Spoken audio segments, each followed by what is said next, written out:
Hello friend, मेरे YouTube channel best मैथर में आप सभी का स्वागत है। आज की इस वीडियो में हम क्लास 9th का चैप्टर नंबर जो हमारा 11 है, ठीक है, उसके एक्सरसाइज 11.2 के क्वेश्चन नंबर 7 को समझेंगे। ठीक है, तो चलिए देखते हैं इसमें क्या कहा है। चंद्रमा का व्यास पृथ्वी के व्यास का लगभग 1/4 है, यानी कि इसके जो व्यास की तुलना में ये जो है 1/4 है। ठीक है, ये हमें कहा गया है। तो इन दोनों के जो पृष्ठीय क्षेत्रफल होते हैं उसके हमें अनुपात बताने हैं। ठीक है, तो देखिए पहले हम क्या करेंगे, इसमें जो पहले हम माना पृथ्वी का व्यास। ठीक है, इस तरह से लिख लेते हैं, माना, यहाँ से सॉल्यूशन करेंगे, लिखेंगे माना पृथ्वी का व्यास। ठीक है, हमने क्या मान लिया, डी मान लिया इस तरह से। तो इसकी जो त्रिज्या है, ये हमारा कितना हो जाएगा, इस त्रिज्या को हम कैपिटल आर से दिखा देंगे। ठीक है, इस तरह से। तो ये कितना हो जाएगा, व्यास का आधा, यानी कि dy/2 इस तरह से। ठीक है, अब उसके बाद देखेंगे जो हमारा चंद्रमा है। ठीक है, इसमें जो चंद्रमा कहा है, चंद्रमा का व्यास, ठीक है, चंद्रमा का व्यास इस तरह से दिया है।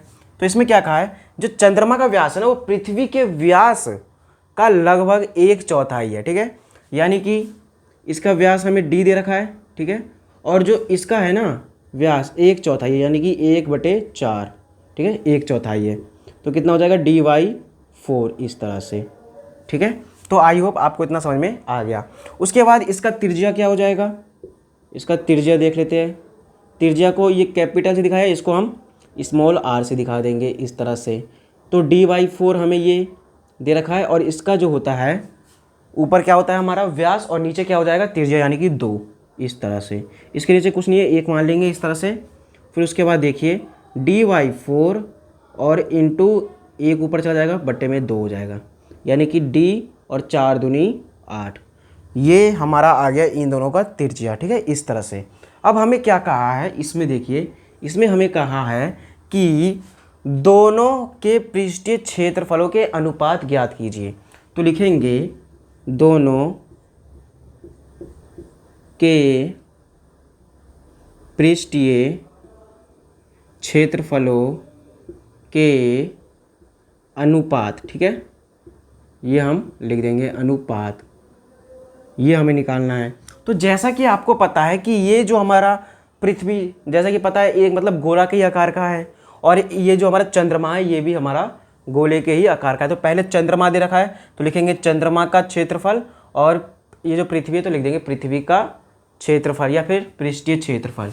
तो चंद्रमा का लिखेंगे, चंद्रमा का पृष्ठीय क्षेत्रफल, और उसके बाद क्या हो जाएगा पृथ्वी का पृष्ठीय क्षेत्रफल। ठीक है, इस तरह से हम इसको लिख देंगे। तो आई होप आपको इतना समझ में आ गया। अब उसके बाद देखिए जो चंद्रमा का क्षेत्रफल होगा, तो जैसा कि आपको पता है ये जो गोला का जो वक्र पृष्ठीय क्षेत्रफल या फिर कुल पृष्ठीय क्षेत्रफल या फिर जो हमारा पृष्ठीय क्षेत्रफल, ये तीनों सेम होता है, यानी कि 4πr² ही होगा।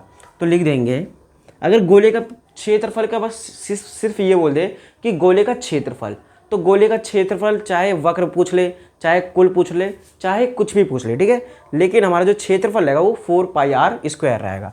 तो 4π इस तरह से। उसके बाद देखेंगे चंद्रमा का जो त्रिज्या है उसमें हमने क्या माना है। तो देखिए चंद्रमा का जो त्रिज्या है हमने छोटा स्मॉल से माना है, तो स्मॉल r² हो जाएगा। ठीक है, इस तरह से।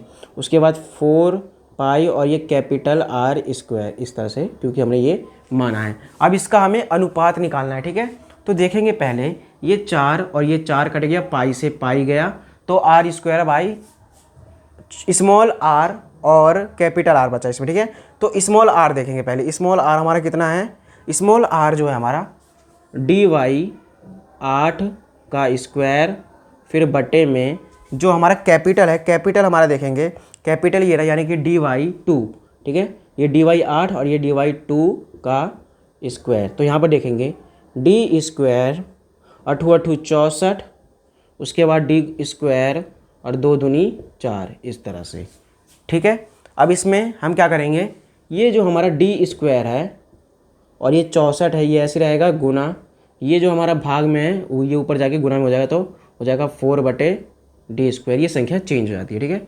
d² से d² कट गया, ये एक बार में, और ये कितना बार में चल जाएगा, देखिए ये कितने बार में गया, 4 एकम 4, ठीक है, 2 24 24 और ये 6, यानी कि ये हमारा कितना आ गया 1/16, यानी कि ये अनुपात में कितना आ गया 1:16, ठीक है, कितना आ गया 1:16।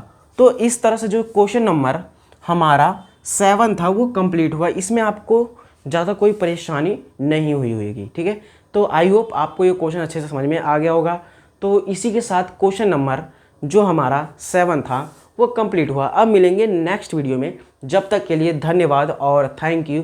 और मेरे यूट्यूब चैनल बेस्ट मैथर को आप लाइक शेयर सब्सक्राइब जरूर करें, ताकि ये ज़्यादा से ज़्यादा वीडियो फैले। Thank you.